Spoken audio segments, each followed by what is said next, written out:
I will start, yes, to say that the work of the Inside-Outside studio is quite original. It goes much far beyond the world of architecture, maybe also in line with the formative experience of both Petra and Jana. Jana is a landscape architect. Petra worked for several years in the Stedelijk Museum in Amsterdam with applied arts, by the way, in department, and then moved to an experience of freelance exhibition design before founding Inside-Outside in 1991. So there are many disciplines merging or collaborating, or now I hope they are explaining how the interaction of this. What I care about, to underline about their work is the fact that, as for example, the attention in interior, it's not only a work of interior design, it's a work, for example, that uses some devices and some materials very much, let's say, underestimated by architects. Also, the word curtain is very much simplicistic to define because they are literally movable walls, a sort of soft architecture, let's say, extremely flexible and literally moving. Not moving very often in architecture is a metaphor. It's not the case. Who among you had the possibility to see the Dutch pavilion of 2014, 10 years ago, in Venice, Biennale, we remember very well, because also there was a sophisticated interaction with lights, with light design and sound also sometimes. I wanted to underline, for example, nowadays in Milan Triennale, it's open the exhibition of Gaia Aulenti, where if you go to watch, it was totally different architect, but as she moved from design of object, then to interior design, then to scenography of theater, it was natural at the end of her life, alone, in a studio, pyramidal studio, to evolve into museography and installation of works of art. Palazzo Grassi, the museum in Paris of the Impressionist, La Gare d'Orsay in Barcelona, etc. In a way, I think, also because of the title of this book, which is almost 900 pages, so that is really a lot of work and a project to show. I have the impression that applied arts was the word that we used before the 30s to describe what nowadays we call design, because the word design is used since the 30s, before was not used. In fact, Le Corbusier hated it. He preferred decorative art, which might seem something minor, in fact relegated to women work, no? The interior, the carpets, curtains, until Gio Ponti, with his work, said, no, this is an extension of architecture, it's really new territory. No, all the territories were to express modernity at the time hasn't done. What I wanted to say finally is that thank beyond Ponti, because there is the movement who create choreographies in a way with the inside and outside. I have the impression that the original experience in a museum of art, this relation with art in the end prevail, both inside and outside. And so I invite you for the presentation, and maybe at the end when we are presenting the book I will do a couple of questions, if you agree. Okay, well, maybe I'd like to stand. Is that okay? I'm wired. Okay, yeah, inside, outside. There was a title put onto our presentation called Chaos and Order. I would rather say disorder and order, if you don't mind, because chaos is quite a negative thing. It's true that we work on many fields. We're doing exhibition design, landscape architecture, interior design, and curtain design. Curtain in the sense of large-scale curtains for theaters, public buildings. And we work with an interdisciplinary team in Amsterdam, and we're about 12 people, of which 10 are designers, architects, landscape architects, interior designers, and fashion designer. And I'm more from an art background.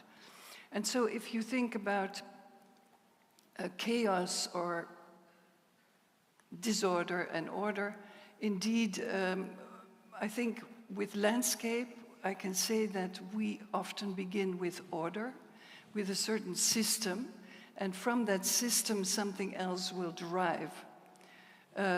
So in Seattle also, you see that there is a system of literally almost connecting the landscape, very urban landscape in the city of Seattle, with the interior by introducing these, what we call garden carpets. And these garden carpets, they circle through this library up, and they show the way, and they create places, and they have acoustic qualities, etc. Because all our work has to do with creating light, creating space, but also improving all the conditions like climate and sound and space definition, etc. So already from a long time, our landscape alias interior alias curtains are kind of melting.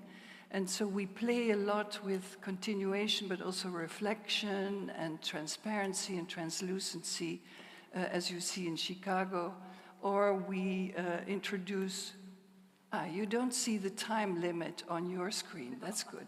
We introduce what Caspar Koenig called a sixth dimension to the landscape here in Villa Manin in 2004 or 5, something like that, where we created personal pavilions with parasols that protected everyone from the sun, but also these polished stainless steel drops that go into the landscape and that show you the way, but also create a new dimension because trees grow down and the sky is under you instead of above. Speaks for itself. And even in tapestries, such as the Stedelijk Museum in Amsterdam, we introduce a kind of nature into this textile, woven, woolen, permanent installation on the wall of between the old and the new Stedelijk Museum buildings you might have visited in Amsterdam. And this tapestry represents or connects the old with the new. So it has many stories. So we work internationally on many kind of collaborations with different architects, quite often with OMA, such as here in the Middle East, to see how a landscape can play a role in a new urban development. So if we talk about order, we can say that we do different landscapes, public parks. We now work on Geneva with a team, but we also made gardens in the Middle East, such in Doha, and a public park in Milan. And they all start quite graphic, and they have a very clear system. And whether that system is about connectivity or it's about introducing local botanic families from the desert, or whether, like in Geneva, we introduce a botanic garden, a system of different trees that come from the mountains around, and each line is a different garden. It's always something that starts very graphic and starts very organized, because you must imagine we also communicate on long distance. We are in Amsterdam, and we go to Doha, we go to Milan, we go to Geneva, but of course we have to also, or to Beijing, where we also did gardens for the CCTV, and we have to communicate with the builders from a distance and with the gardeners from a distance. So you always start with a relatively simple recipe. We call it recipe. But in fact, of course, if I'm honest, the recipe is very complex. And so you need to really draw in an architectural manner, but also in a botanic manner and in a systematic manner, what is planted where and who grows what, because a garden like this takes 5 years to make it really feasible to make it, because the plants need to be grown, so that takes a couple of years. But in the end, these systematic organizations do their own thing. Plants seed, they die, they come back again, they disappear, they grow, they overtake. So in fact, what we want and what our aim is that we start very organized, but then it has its own life. And that is actually what we think is interesting in our work. On the one hand, we create textile objects that we install in their most perfect, condition, and that is the perfect situation. And then, if it's textile, it slowly degrades. It dies, actually. A curtain can take 30 years, or 10 years, or 15 years, but it will disappear. It will undo itself. Whereas with landscapes, of course, we design it, we plant it, we seed it, but if it's there, it starts. It's the starting point.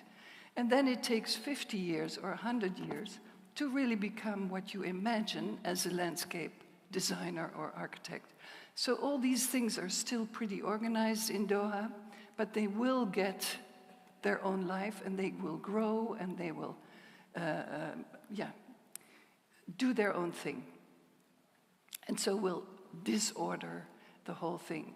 Of course, you can also make landscapes in a mineral manner, but the whole point here is, of course, it's under a roof, that it's porous, that it absorbs water, that it has a life of its own underground, maybe invisible, maybe not with plants, but it's still a garden, it's still a landscape, it's still a public space.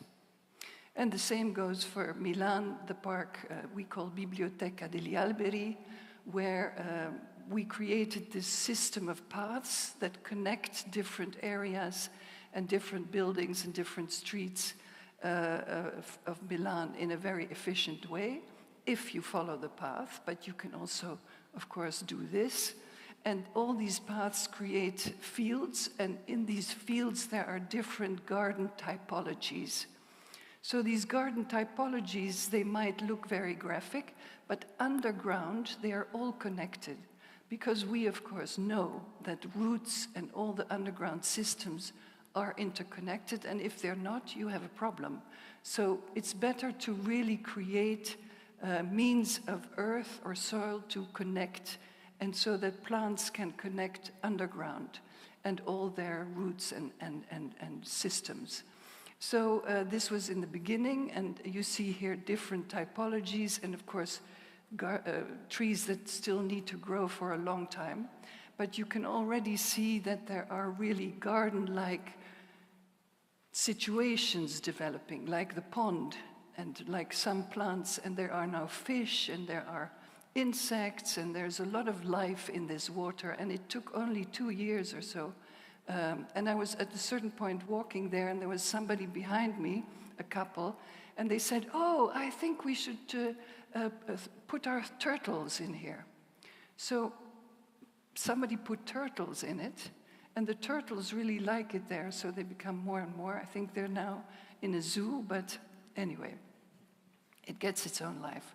And Parco del Ponte is of course, a very political project with Stefano Bueri and Metrogramma, and of course, Laura Gatti as an agronomist. We are a team working on this very industrial area, and the decision of the municipality to make a public park underneath the former Morandi Bridge. Now, of course, Renzo Piano has built a beautiful new one. And so going with the streets and the train tracks and the canal, we designed this principle of linear gardens, old botanical gardens, with new breaking open the mineral, breaking open the asphalt and the concrete, and introducing porous soil so that water can be absorbed and plants can grow. And you can imagine it depends all on maintenance, whether this system will stay or whether in the end we will have a forest-like condition, half urban, half natural, but in any case with living soil and with a porous underground and with lots of different, what we call biodiverse planting schemes. Needless to say, we often work in very harsh conditions, also in Genova, where the soil is this is an analysis of the soil, so you can imagine nothing lives there, nothing grows there, it's a hopeless case. And because of this soil and because of this total lack of understanding of the dynamics of water and weather and wind and climate change and canal building that has no understanding of what water wants to do, these conditions are created a few times a year, if I understand well. And of course, with all that mineral, all the cities get much too hot. And with this hot and heat, we can help by creating conditions with not only trees, not only 1 million trees, but actually conditions with the street and the sidewalk and the roofs and everything to absorb water, to cool the city, and of course also with planting and the necessary. But everything starts with the soil and the ground, is our opinion, and I think we are supported in this. So this sketch really was made for Genova, really illustrates how we think this water management and porosity and living soil should be organized. And of course, many people do a lot of things to green the city. Everyone knows this project. Everyone knows this project. They're quite old by now. But still, we fight animals in the city. We're not collaborating with animal life. We're not collaborating with plant life. We are kind of thinking that it's two different things. Infrastructure and soil, roots and roads, they're all competing. Whereas, of course, we think they shouldn't compete. So in our view, there's a turning point, not only in our view, but as you know, also the European Union says we should have nature-inclusive cities, and we are now, by now, working on almost 6 or 7 projects, and also doing a study whether all our curtains that we've made for since 1986, so that's about 38 years, we're making curtains. And we're doing one study where solar cells are integrated in curtains, but now we're studying whether we can make curtains that are made of a base that absorb moisture. And by absorbing moisture and holding the moisture, they can also attract mosses and attract ferns and attract living materials. So we could have curtains that are actually billowing in the wind, but that are also a garden, possibly, and shading a building at the same time. So more and more, the city is seen, well, you know it because prey birds already use our buildings, but this is really an important sketch that says, okay, a city is no longer a separate thing from nature or wilderness, but it's nature itself. It's like a group of mountains. So more and more, we work with architects and also with clients and municipalities and the European Union that says a building is not just a building, it's also a home for life. And it's like a garden, it starts at the ground and it goes up and becomes, has these different conditions. So we also work with, in Switzerland on an elderly home where it's a bit like the blue areas or the blue zones, the blue zones that you, instead of going to Sardinia or Japan to find these blue zones, you create now buildings that are in themselves, hopefully, blue zones where you need to walk and climb, but also that you have natural conditions that change from the bottom up. And of course, it's all connected to engineering and architecture, because you can carry more weight in the lower levels than on top. So here you see it would go from moist and very rich until many different conditions going up. So how do you create in a very natural and instinctive way, when you live there, a very healthy way of living? And so, as said, this is a sketch by an architect we worked with. The municipality of Amsterdam literally asked for a nature-inclusive building. And so what you do is not any longer design as much as you create conditions, and these conditions attract nature. So your site is somewhere, and you build something that attracts the nature, whether animals or plants, that are already in this climate in the neighborhood. And it's hugely interesting to work on, and we have a lot of collaborations, of course, with biologists and ecologists.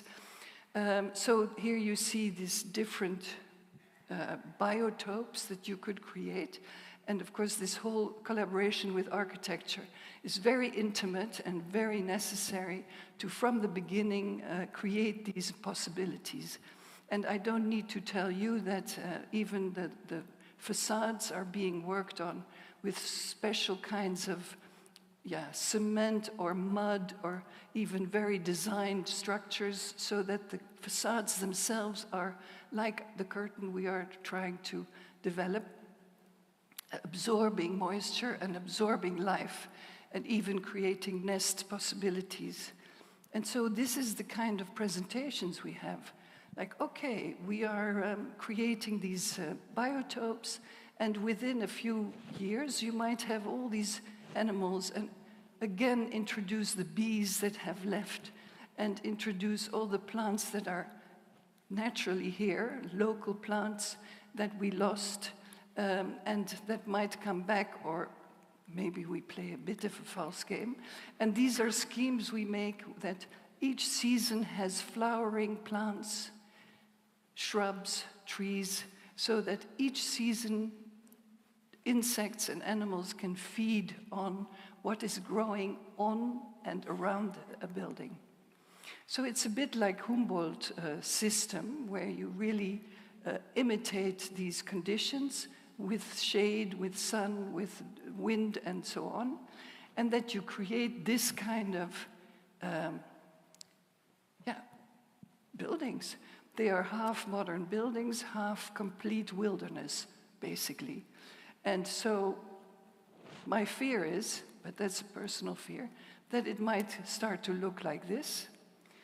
And the question is it what people want? Is it what people are ready for? And can you isolate this wilderness from the interior? Or is it something that you open the window and everything comes in, you know? Bats and birds and insects and viruses and allergies, maybe? So it's a big question, because many, many years ago, we did everything to shut out wilderness, and now we are introducing wilderness into our close and urban condition. Big question, is this really where we're going to? Well, we have already wolves in Amsterdam, so I'm very optimistic. Jana, up to you.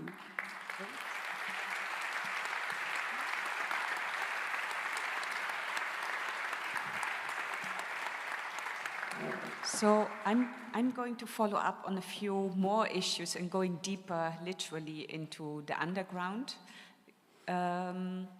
So we are starting with soil life, because what you heard Petra talking about was biodiversity. Many, what happened? Many people are busy with introducing biodiversity in the city. but how do you actually do that in a way that it's also robust and natural? And where does it actually come from? So we started at a certain point looking at the underground because there's so much going on. On the right side, the infrastructure underground takes up more and more space, needs to be maintained, needs to be changed, etc. And it's sort of blocking also the way for the soil, for the full soil in the city, together with all the buildings. And looking at the soil and actually what does it mean, soil, we found very many interesting people to work with here. One of our important advisors, an expert on worms, who started, explaining to us, but also to our clients, the importance of soil. Because if you think about soil, or maybe you know that already, in a handful of vital soil, there are so many organisms as people on Earth. So that is just a mind-blowing number that you think like the soil is actually an ecosystem. It's not just brown matter. But when you say ecosystem, it consists of animals, creatures, organisms that we don't find attractive. We find them disgusting most of the time. So we started looking at images that actually explain what is happening underground, what's living underground. And when we were looking for images, they were mostly diagrams, schematic, so they explained it very interestingly, but they didn't give us a real feeling. How does it actually look like underground? What's going on? How does it interconnect with each other? So we started on a quest to visualize soil life, because many people are starting to talk about roots, about, that everything has to come from the ground, but it's these organisms in the ground that actually make that possible, and we don't know enough about it to really understand it fully and also protect it.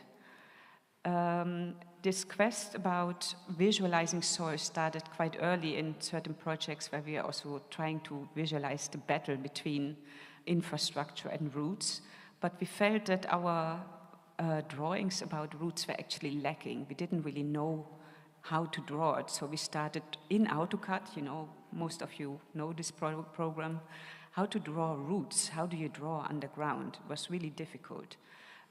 We have this one book, which is for us like a Bible, which actually explains how roots are growing.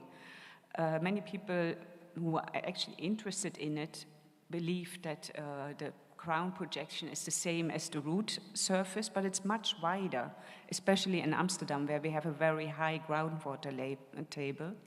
So that's where it starts. And we were also looking for the ingredients to draw soil life. We came across these beautiful old school boards that actually explain all these insects in a very graphic way, and came across pictures that actually show you in real time the soil life. This is an image of mycelium in the underground.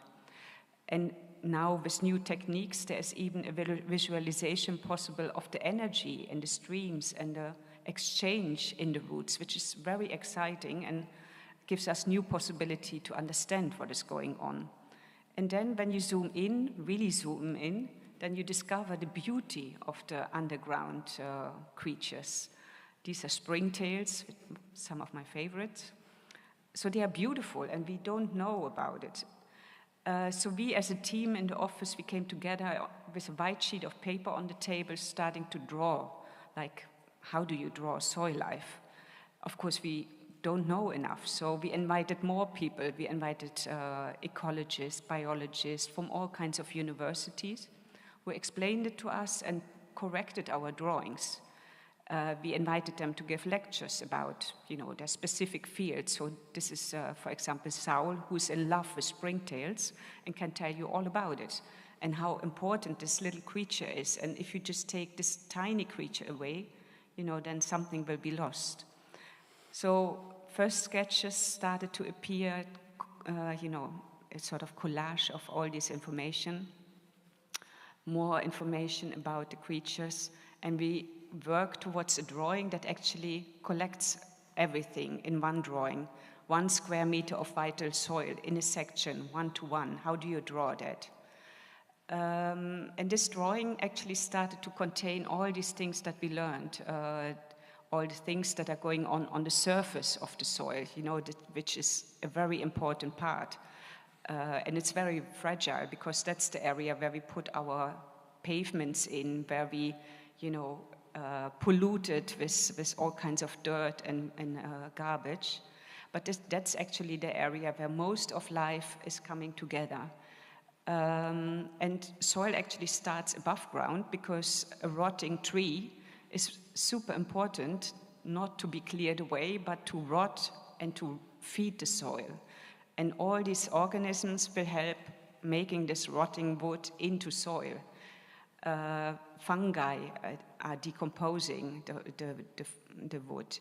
So we started drawing plant roots and the underground mycorrhiza, this network, but also the worms that are digging the pathways into the underground, which actually allow the water to infiltrate together with the molds, making even bigger pathways to really make this soil porous for water, for air, for all kinds of things that are needed underground.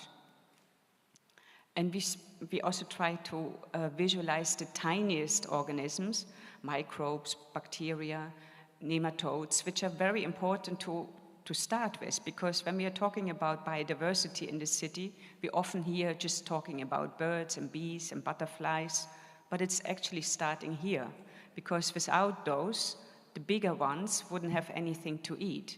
So it's this whole system that we need to understand, and which led us to this image of vital soil, which also shows this very thin crust in the top where everything comes together. It shows the pathways of the worm and the mole, and in white, this mycelium network that actually connects the trees and enables them to survive, especially in the city where sometimes nutrients or water are very far away. And these images started to travel, so we also presented them in different conferences, in exhibitions, and you see that we now use our aesthetic feeling, our profession in a way to also visualize this, not only to direct it, to design it, to shape it, but to communicate it. And again, then from that moment on, we, you know, you actually want to dig deeper and say, okay, but how can we actually use that in the city? Because the previous picture was a beautiful drawing, but the reality is not always beautiful or simple. So together with this whole network of scientists, we are growing and growing and growing our network. And this is what we need to do. We need to collaborate. You cannot just, you know, make a garden by yourself these days anymore. You sort of need to find out what's the soil like, what are the conditions, what are the source populations for the ecology.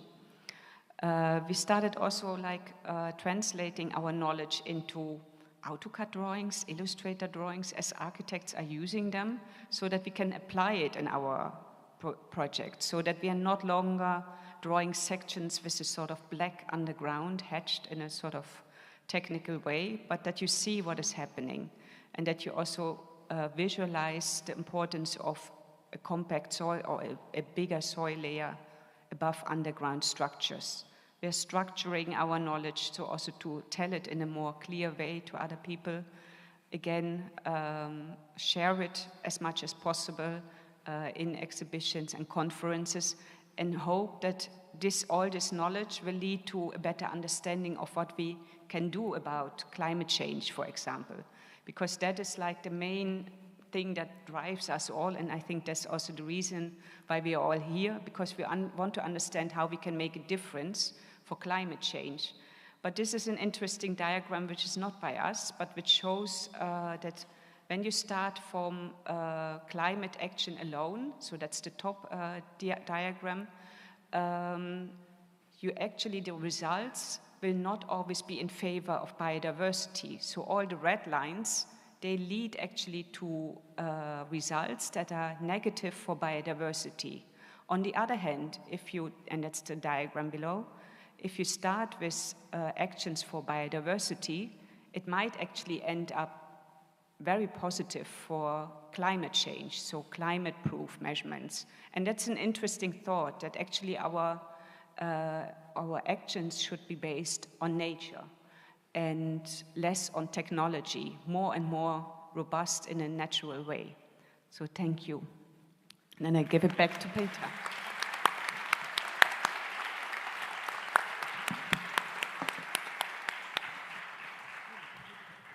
I think I have a microphone already.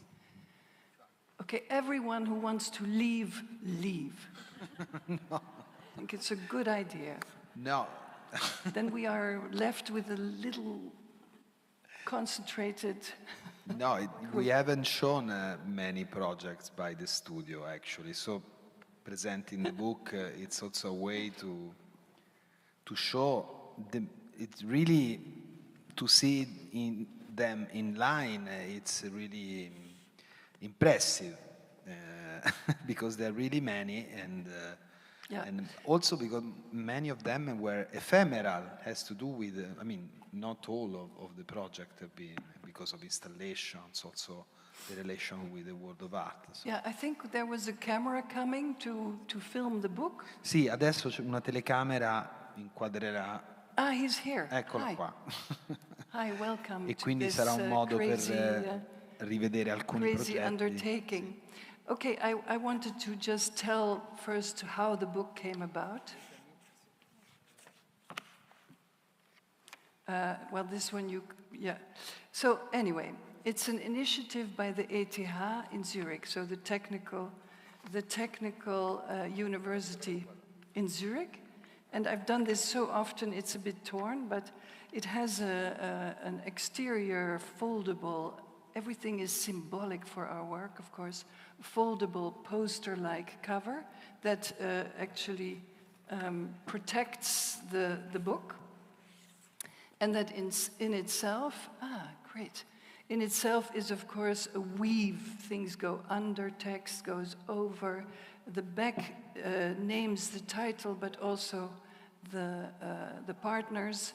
And also Peter Niesen, who's a partner, not official partner, but he's the fashion designer who works with me already, with us, but we started together 24 years ago or something. The ETH, two curators, Niels Olsen and Freddy Fischli, who work as professors but also as art and architecture historians for the ETH, but also for the Luma Foundation. They initiate exhibitions, they create exhibitions, and they make books. And they first invited our team to work with them on curtains for the gallery, then on an exhibition design for the Luma Foundation. And then they said, wow, your work is incredible, nobody knows it, so let's do an exhibition. Let's do a retrospective exhibition in Zurich, in the Semper building. Well, you know the Semper building, it's like this ugly, enormous mogul of 18-something. And there's an enormous hall in the interior, of course, in the interior, and with columns, very classicistic. And I visited it and I thought, well, if we do a retrospective, either it takes 5 years to organize it or we do something quickly. And so Niels and Freddy agreed, and we quickly made an exhibition consisting of a curtain. Sorry, it's difficult for you to film this. Maybe not film me, but only the book, so that I can... Can you go on top? Ah, great. So we made these enormous curtains, 25 meters long, 12 meters high, two of them, creating a false perspective in this classicistic hall. And with a seam on two sides of 4 meters high, printed with 70 of our projects. And on the floor, we symbolized the paths of the Biblioteca degli Alberi, because it was 2018 and it was going to open soon, the park. And so then it went to, and Theo Schieferli, the graphic designer, made a folder and also posters. And Niels and Fredi organized talks and lectures and interviews during that 2-week exhibition. The exhibition traveled. It went to the Triennale, where it was much smaller and lower, and of course a curtain is flexible, so you can adjust its size, and then we created a sort of maze that people could go into. And then it traveled to the Maxi Museum with Juan Ru and Pipo Chora. We created this exterior installation, so the curtain was outside. Here you see it a bit. It was also 12 meters high. A special beam structure was made between Zaha Hadid's concrete volumes, and it was actually really hanging in between Zaha and in the wind, kind of billowing, so people could really walk in between and have that experience. Zaha, that you knew very well personally. Well, yes, we met a couple of times, and she makes fantastic buildings. But so the book is actually based on this exhibition, and then Fredi and Niels said, great, we can now make a book, because it's easy. We've already made this, so we can make a book. And we said, yeah, good idea. And it took about 3.5 years to make the book, so not very quickly.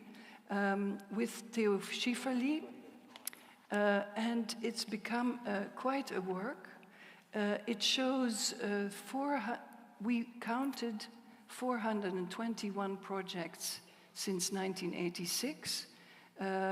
Niels and Fredi invited a couple of authors for the book. They wrote themselves an introduction to the book, a very beautiful story. And then it starts with first the list of all our projects from 1986, page, 421 projects, to 2023. And of course it's open because we're not done yet. We're starting, we're halfway, we're mezzo. Mezzo. Esatto. Anyway. A metà strada. Yes. If you look at the list, you see sometimes a number in the black, and if there's a number, it's actually represented, and you can find it in the book.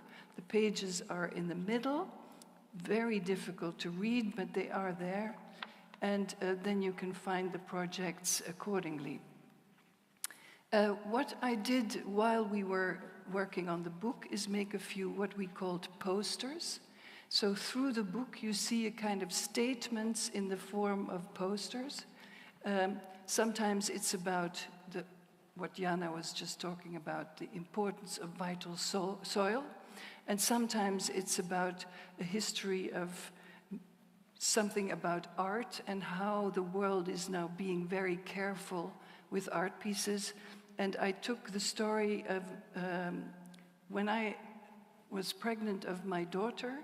I worked at the Stedelijk Museum at the Applied Arts Department, and you are then a civil servant at the Stedelijk Museum, and there was no childcare at all. Nothing organized, nothing. And we had 6 weeks of, how do you call that? Holiday, maternity leave, 6 weeks. And then I had 2 weeks of holiday. So my daughter was 8 weeks, and I went back to work. And we made a cradle of a collection panier. And then my boss said, hey, you need to change the nappies of your baby. And where shall we do that? Come on, let's get the Rietveld buffet up. So you can change your daughter's nappies. So my daughter's nappies were literally, for a few months, changed on this Rietveld buffet. And what I'm actually saying with this, imagine this today. It's impossible. And it's actually symbol for the whole way that our society became much and much too, in my view, in our view, a bit too careful. Everything is protected, everyone is taken by the hand, whether you go to a museum, whether you go to a park, everything needs to be short, transparent, safe, no risk, no mystery, no nothing. So it's a criticism on our society. And so you have some of these posters that go through the book. For the rest, what is original in the book is that Niels and Fredi asked us to write memories. So with each new project, if there's a starting project, you always have one page with a memory or a quote or something that has to do with that project. And then underneath you have an explanation what our task was. So it's always telling a story. Sometimes it's funny, sometimes it's about the context where you are, sometimes it's something. Anyway, it's very personal. And as Jana and Aura became partners in 2016, more and more of these quotes are also by them and by Petra and by Nafsika, people of my team. But the book is going from now backward. So if you start in the back, you see actually how I started. And again, there's a poster, a quote by Angela Davis. I think it really says something about how we like to see the world. You have to act as if it were possible to radically transform the world, and you have to do it all the time. Very important for all of us. Anyway, it starts at the dance theater, where I was involved in the interior and made my first stage curtain. And what I'm telling here in this quote, in this story, is how free we were, how unbelievably, completely irresponsible we were. We were working day and night. We made almost everything ourselves. We put the gold leaf on this little small column in the foyer. We put the lights in. We upholstered the furniture. We found a piece of tree and we took it and we made it into a chaise longue for the dancers. And so it was an incredible adventure, this kind of process. And I think that's also very important to tell sometimes to younger generations of architects. The other thing, what I did in that time, and I say I because I still worked freelance and alone, was to co-design all these exhibitions on architecture and design, and also with OMA. And all these exhibitions were actually experiences. So I learned a lot at the Stedelijk Museum. I worked there as a very young woman, and I learned about lighting, about the effect of color, the effect of scale, the effect of sequence. And so I used that in presenting OMA in 1989, 90, 91, 92, in different countries, in different situations, the work of that moment of OMA. And we invited artists to make models. We created tents where dramatic light was in. We put curtains in an exhibition with a wind machine so that the curtain would billow all the time. And it was always about finding a way of creating an environment in which not only the end result of the architect was shown, but actually the mentality of the architect. So what are they inspired by, and what kind of people are they anyway, and how do they come to that final result? And so it's always a storytelling.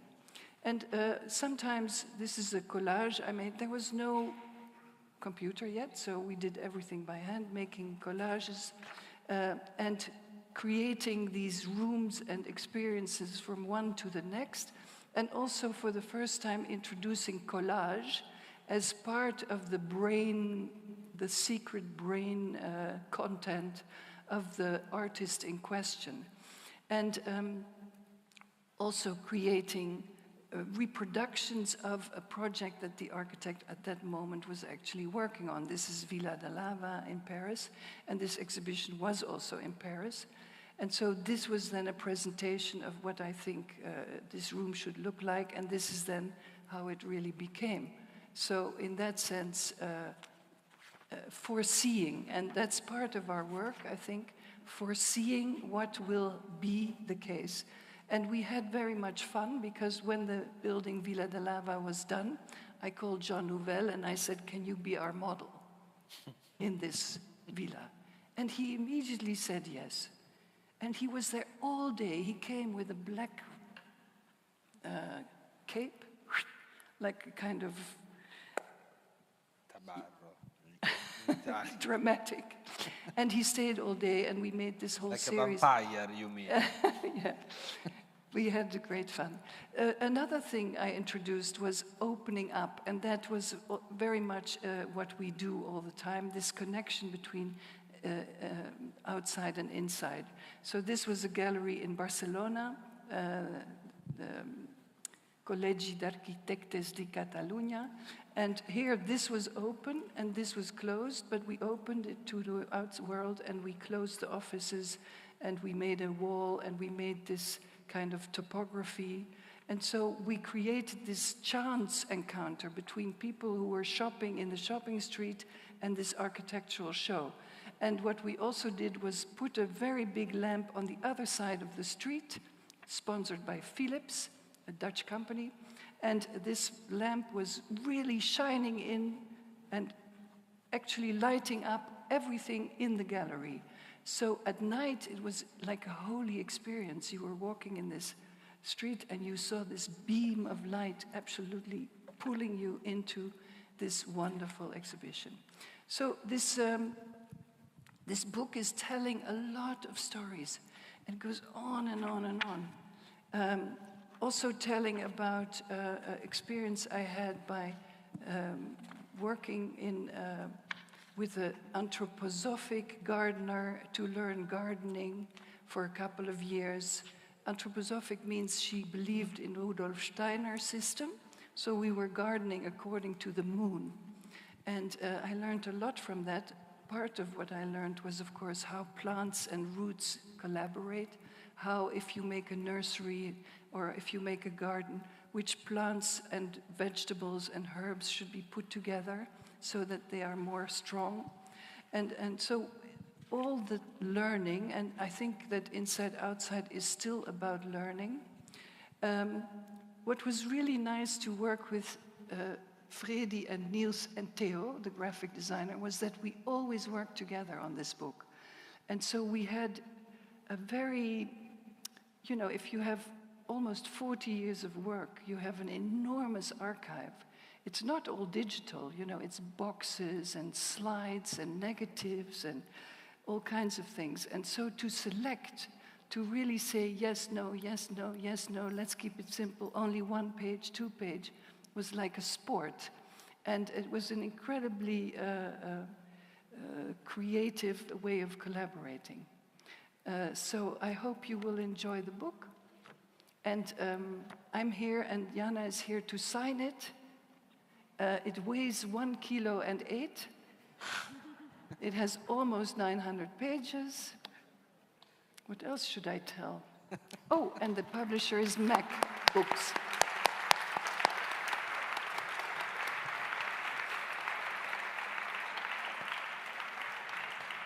Maybe a precision on the title, Applied Arts, because before when I asked, when I said that Le Corbusier preferred decorative arts, you did.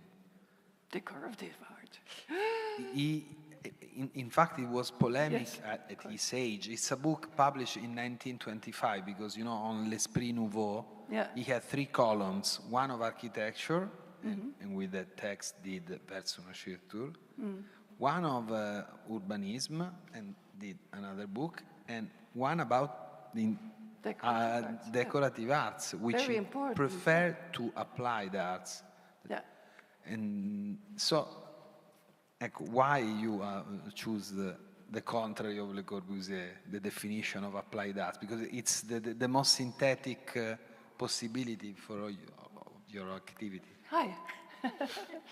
Applied arts, it's funny because Niels and Fredi asked, actually, when we had this exhibition in Zurich, they asked Rem Koolhaas to do a lecture about Inside Outside and about me and Inside Outside. Which is present in the book. And he introduced applied art because he says it's not design, because you're not designing products, you're not designing anything. They're all unique pieces or unique installations or unique environments, all reacting to the context, reacting to the built or the unbuilt or whatever.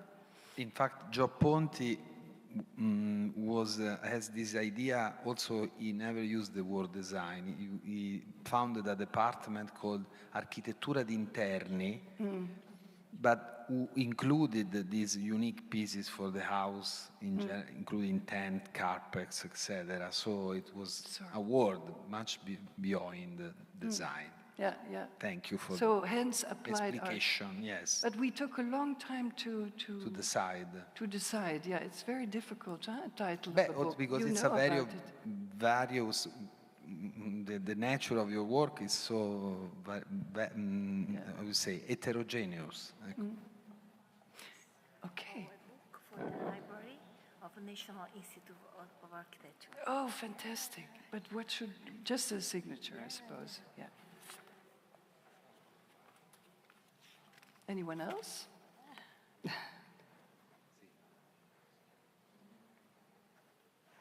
Shall I put the date? Yeah, and Jana? Yes.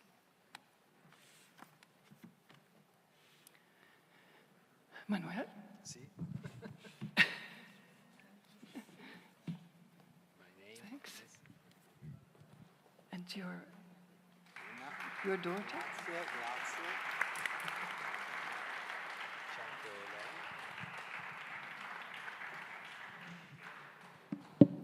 Manuel, who else? Manuel and? Federica. Federica. Yes, perfect. With a K? C? No, C? sì.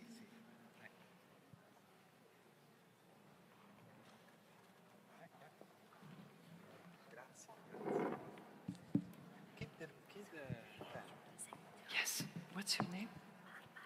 Barbara. To Barbara.